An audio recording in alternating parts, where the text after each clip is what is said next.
Thank you so much for that kind introduction. So, gising po ba kayo? Okay pa? Okay. Yeah, so good morning, everyone, and thank you for coming. Today, I will share sort of my life story, but also really focusing on the different countries that I worked in and the different settings, the different environments. So, I worked in a civil service capacity. I've worked in the pharmaceutical industry. I've also worked in an academic institution and an NGO. So in all these different settings and different countries, I think it is important, as what Dr. Jane mentioned, to keep really learning, because it's important to have this mindset of lifelong learning. But also, it's important to be humble that we don't know everything, right? So it's important to be open to be educated. And so I think I will start with the next slide. Next slide, please. So this is this encapsulated my dilemma after finishing med school. I had some idea of what I wanted to do. I also wanted to do many other things, but it's true. When you are in this crossroads, you basically want to do everything, but you cannot do everything. So you have to choose something, right? But for me, fortunately or unfortunately, I was unlucky enough that I was not able to get any job after finishing med school.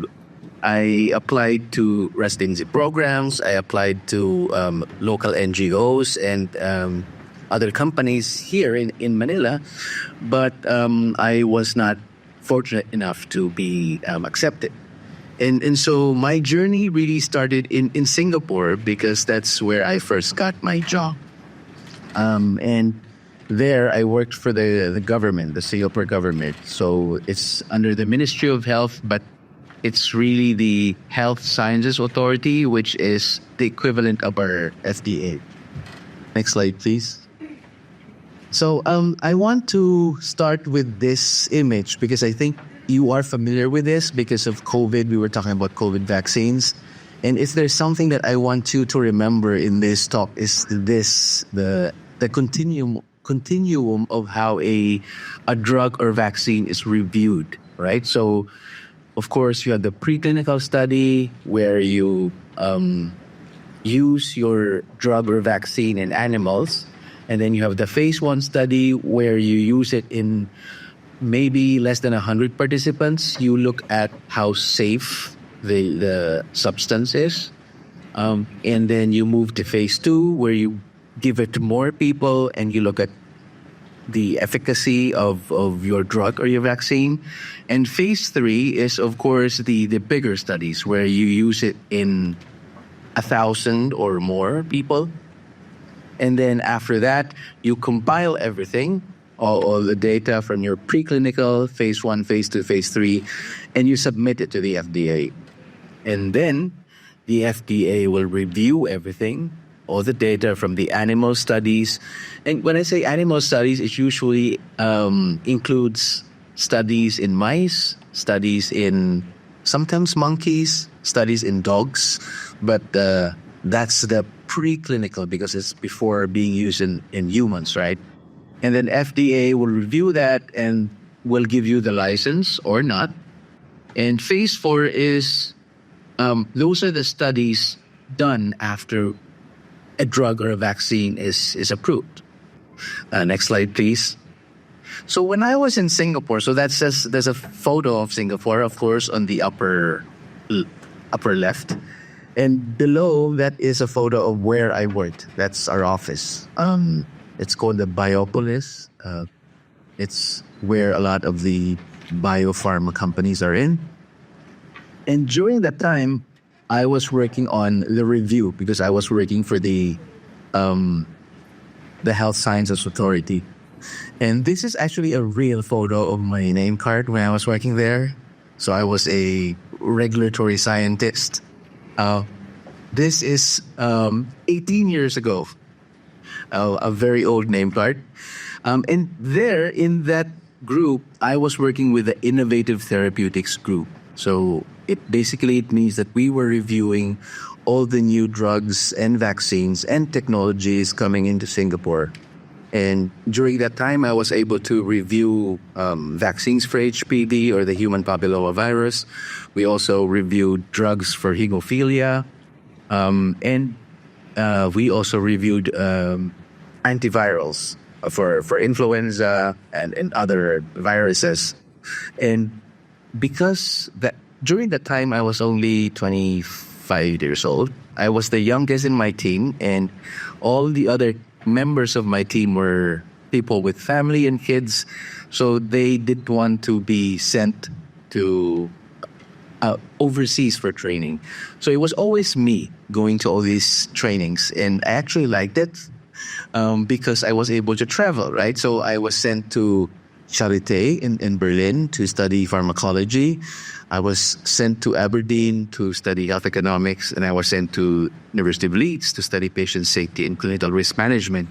And in all these different trainings that I did, I would say that the most important thing I learned was that safety is really the most important thing when you look at drugs or vaccines, and even nuclear technology. Dr. Avaya mentioned that safety is always very important.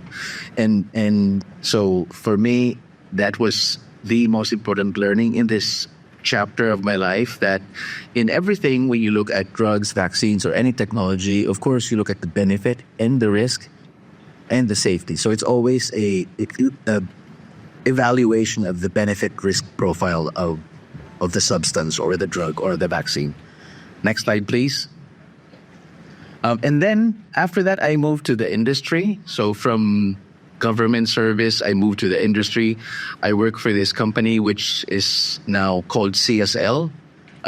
It used to be called 𝗣𝗺 and this company is still creating drugs for anemia and also drugs for other conditions like immune-mediated problems. And this company has been acquired by CSL, so now it is a bigger portfolio. It has now antivirals and vaccines. But during that time, we were only focusing on anemia, and it was a big problem not only in Asia but globally. And in this part of my career, I moved now to phase 3 and phase 4 because the difference is that now I was the one submitting to the FDA. Previously, I was the one reviewing the drugs, but in this chapter of my career, I was submitting to the FDA, and I was also doing the studies after you get the approval. And one thing I learned in this chapter of my career is that in the Asia Pacific region, where I was, where my remit was in that role, even though the requirements of the drug agencies are similar, there are a lot of differences. So, for example, China requires you to do a study locally. So they will not accept your submission if you don't have a study done locally in China. In Vietnam, for example, they would accept your submission, but you are required to do a phase 4 study, which is a study done after they give the approval. In Malaysia and Indonesia, they require put out a certificate saying that your substance is halal, right? Because these are Muslim countries. So these are the things that I learned in this chapter of my career. There are basic regulations, but all of these different countries have different specific requirements that you need to tick before you get an approval. Next slide, please.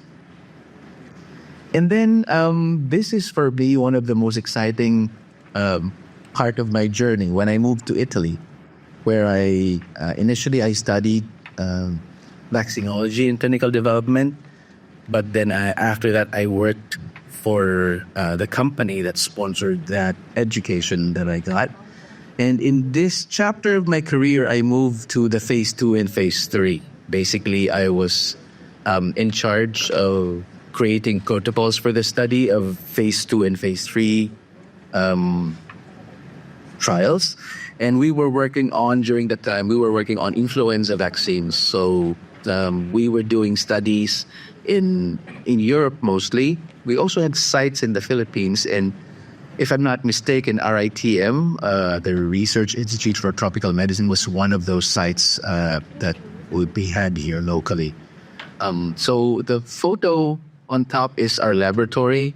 On the corner is the hospital where I basically did my training. And below is a photo of Siena. This is the 𝗪𝗪𝗃𝗃.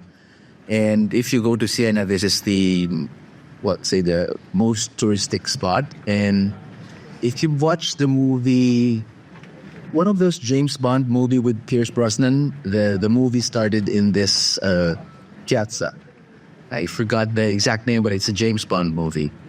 And so what I learned in this chapter of my career is that when you do studies, for example, when we were doing studies for influenza, even though you had a protocol that you write centrally, when you go to the different sites, you also have to do some changes to make sure that you also tick the requirements of those local clinical trials. So, for example, we were doing studies in Spain. Of course, you have to translate your informed consent. You have to translate documents into Spanish. But also, it's in Spain specifically, it's important to also be able to speak to the leaders of the community. So it's not just you going to the potential study participants, but you also have to speak to their leaders to make sure that you get their blessing or that you get their like a go signal for them, for you to approach people living in the community. And it's also the same in Italy and also the same in Greece. But all these countries that are in the southern Europe, they are very, community oriented. They are very close knit. And so if you want to do a study in those countries, you need to make sure that you get the approval of the leaders, of the elders. Yes. Next slide, please. And then I moved to the U.S. I was working for the Bill and Melinda Gates Foundation. So on top, that's the photo of our office. It's a really beautiful office that you can see the Space Needle. That's the Space Needle. And yes, we have meetings with Bill Gates. He comes to the office all the time, and he asks a lot of questions, and he's a tough boss. So he's very nice, but he asks very challenging questions. And I think it makes you think 2-3 steps ahead, because you have to think about what he might think and ask you after you present. So it was a very good experience.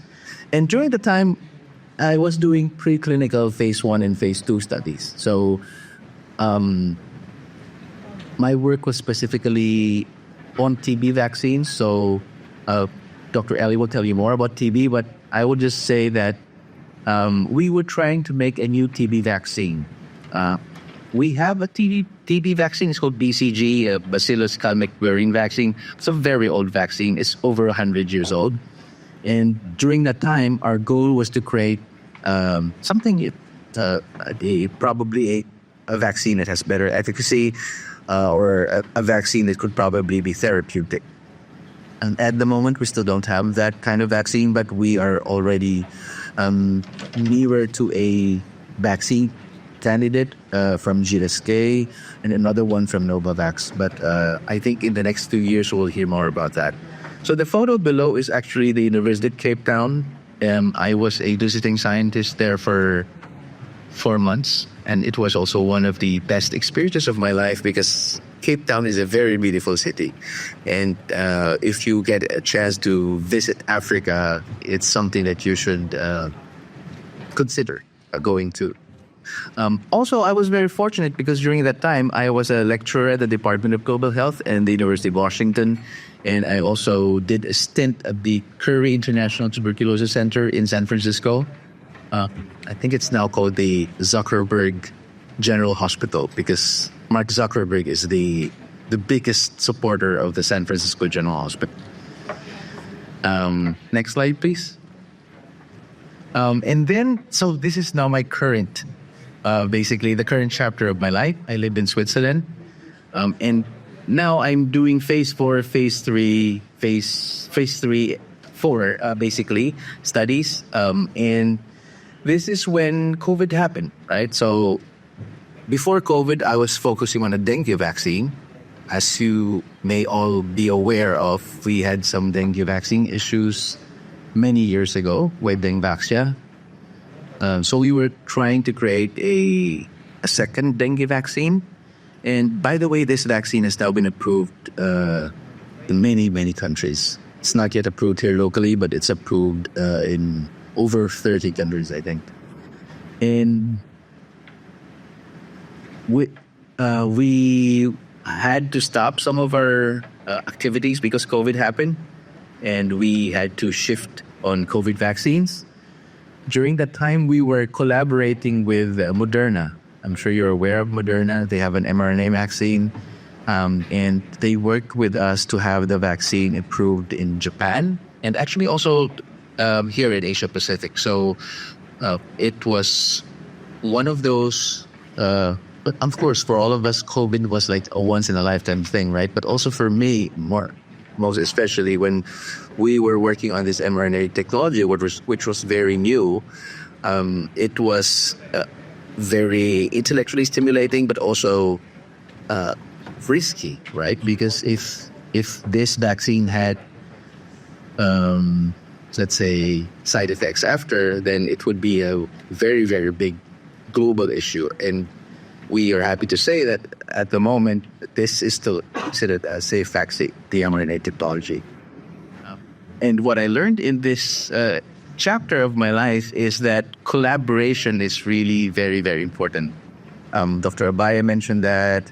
Dr. Aliwell mentioned that today, of course, for sure. But no matter how good you are, no matter how good your organization is, it's really important to work with others, because if you work with others, you can magnify your impact and you can share resources, not just financial resources, but also human resources. You can lessen the time in getting things approved and done. So that's why we work with Moderna, and Moderna worked with us so that we could have the mRNA vaccine approved in Asia. And next slide, please. And so going back to this photo that I showed a few slides earlier, I think during the time of my career, I was thinking whether I made the right decision or not. I'm sure we all have these different choices, career choices in life.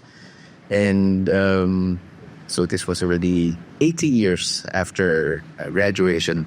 And I think I could safely say that I think I made the right decision. Next slide, please. I was fortunate enough to be awarded one of the outstanding young men in 2021. And then most recently, the 𝗏𝗏𝗃𝗃 Filipino Award. So in a way, it sort of is a testament to what I have done in this nearly 2 decades that I did okay. Next slide, please.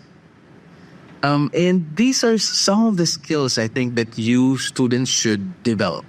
I will not talk about science or what you need to study and all those things, but these are skills that I think you should develop, whether you are in medicine, whether you are in nuclear technology, whether you are engineering. I think it's really important to have these different skills: critical thinking, communication, resilience and perseverance, collaboration and teamwork, time management, because of course we only have 24 hours a day. So it's really important to prioritize and manage your time wisely. And actually, if you take a photo of this, you can see all these different For example, for the critical thinking, you see that the American Association for the Advancement of Science, they have some courses online, and you can Google those, and those are free courses that you can take. And next slide, please. And I think I want to end with this. It's a beautiful concept, the concept of ikigai. It's really a combination of what you're good at, what you love, what the world needs, and what you can get paid for. And not everyone has an ikigai, but because you guys are young, you can still think about it and explore. You may not find your ikigai right away, but I think it is worth investing time and resources to really think about what you want to do in life. Of course, it is something that you can be paid for, right? But because if you do something you really like, but you're not paid for it, you might not get motivated, right? But if you find something that has all these 4 different components, I think you will be okay. So I will end with this ikigai, and I hope you find your ikigai. Thank you.